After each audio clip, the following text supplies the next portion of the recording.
Folks, how would you define a perfect Scrabble game? You might say it's a game where both players play the winningest move according to the best available computer engine, but that would be boring. In the game you're about to see between elite expert Jerry Lerman and grandmaster Kenji Matsumoto, we witnessed the closest a Scrabble game has ever come to a very different and much rarer type of perfection, and one of the craziest games in Scrabble history.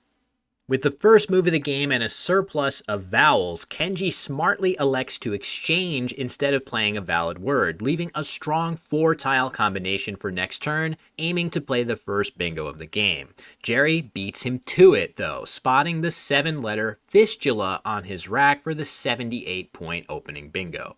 Kenji draws the first blank, and with bingos such as Dynamite available here for 73, he spots his only higher scoring option in Maidenly for 75 to keep pace. While Jerry's draw gives him Annelids for 68 as a counter, he too patiently scans the board for something better and finds his top choice of Fenlands for an additional 8 points. This play does open the triple lane back to Kenji, but there's no particular reason for Jerry to play defensively here, as Kenji is drawing 7 fresh tiles from the bag. If Kenji had just played fewer tiles, indicating strong tiles in reserve, perhaps sacrificing points would have been warranted. However, in this case, Kenji immediately draws the second blank and can play across both of the open triples with hoisting for a whopping 122 points, surging back into the lead. Fortunately for Jerry, he has the 7-letter Leaguer on his rack, and he can play it into the S of Fistula for a third straight bingo. Instead, he spots a much better spot to play it, hooking Fistular for 81, an 18-point improvement over the other spot, while denying Kenji access to a newly opened triple. Kenji's still not down by that much, and he can play Koa for 38 to tie the game. His leave of OOUV is very weak, but this is by far his highest scoring move and is certainly correct here. Jerry, on the other hand, draws the unwieldy PW combination, which looks like it could slow him down here. Except the open S of Fistular allows him to play Palewise for 77, his 4th straight bingo of the game. Kenji gets a huge stroke of luck in the form of his draw of ERT, which combines perfectly with his OOUV leave to give him a counter bingo of Outdrove for 64. Incredibly, he's only down by 13 despite his opponent bingoing on 4 straight turns to open the game. Jerry draws a balanced collection of tiles with the only blemish being duplicated Cs. However, the E of Outdrove lands in the perfect spot on the board for Jerry to hit a previously unplayable bingo of Ecocides for another 65 points, marking his 5th straight bingo of the game. Despite his valiant effort so far, Kenji's next draw of 7 consonants is a crusher, and with uninspiring options like Vent for just 14 among his best options here, he makes the very reasonable decision to exchange tiles instead, hoping to leave the board as open as possible and hit the next bingo of the game before Jerry. Unbelievably, Jerry draws another nicely balanced rack, and because the board remains open, he's able to bingo a 6th straight time with Rosiolate for 68. Kenji doesn't get the bingo draw he was after, although his draw of high point tiles does allow him to cash in a solid score in the upper right with Bath for 48.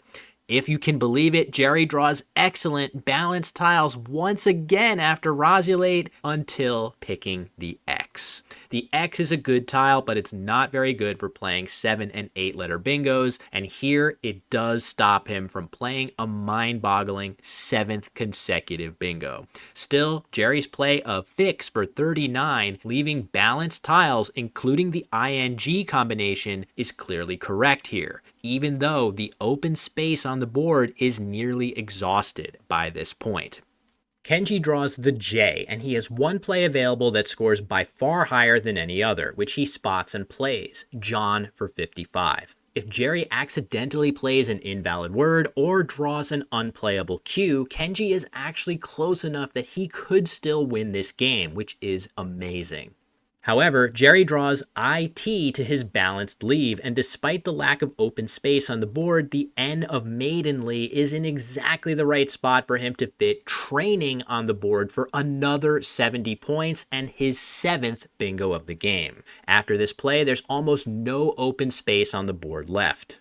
To his IRW leave, Kenji draws both the Q and Z, greatly constraining his options. In tournament Scrabble, margin of victory is used as a tiebreaker, so even if Kenji isn't going to win this game, he still has incentive to make a solid play here, and stopping Jerry from bingoing an 8th time is surely on his mind. The H and O of hoisting yield no potential 8-letter words from Kenji's point of view, nor does the W of palewise. However, the P of palewise could allow Jerry to play remapped or revamped for 8-letter bingos. The R of rosulate is the only other realistic threat, yielding several possible bingos to Jerry, revamped using different tiles, revamper, and depraver. But Kenji doesn't have any viable plays that both block this R and score well with either his Z or Q. He makes what looks to be his clear best play of Borts for 48 points, shedding his Z, blocking the P of palewise, and saving a spot to hopefully play his Q. About 10% of the time after this play, Jerry will have one of his 8-letter bingos available through the R. And in addition to the 3 we've already looked at, there's one and only one more possible word Jerry can have through this R. And in a stroke of luck that solidified this game as the quote-unquote most perfect game in Scrabble history, he has it. Pre-armed for 69, Jerry's 8th bingo of the game. Because Kenji's move of Borts emptied the tile bag, this play ends the game, giving Jerry an additional 48 points for Kenji's high-scoring unplayed tiles en route to a final score of 671 to 450.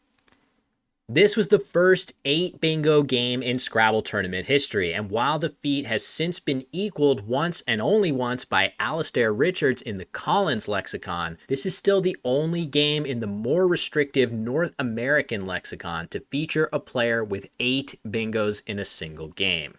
Incredibly, Jerry had only one non-bingo turn in this game, easily the closest anyone has ever come to bingoing on each and every turn. Potentially another definition of a perfect game.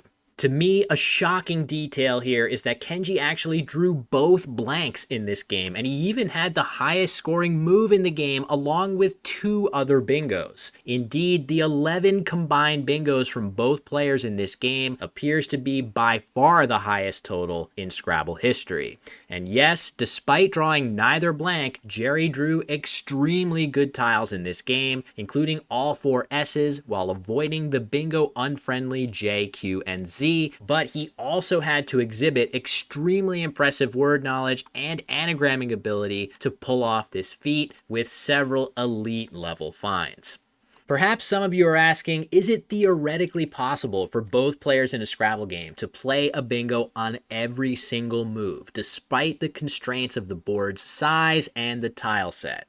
The answer is yes, theoretically it is. Viewer Joseph Brennan created an algorithm to generate games just like this, including the example game shown here.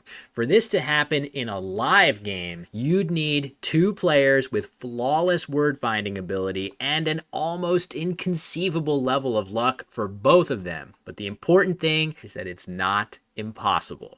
It's just an extreme example of the old Scrabble adage, which Jerry Lerman clearly knows quite well. Every time you sit down to play a game of Scrabble, something remarkable might happen.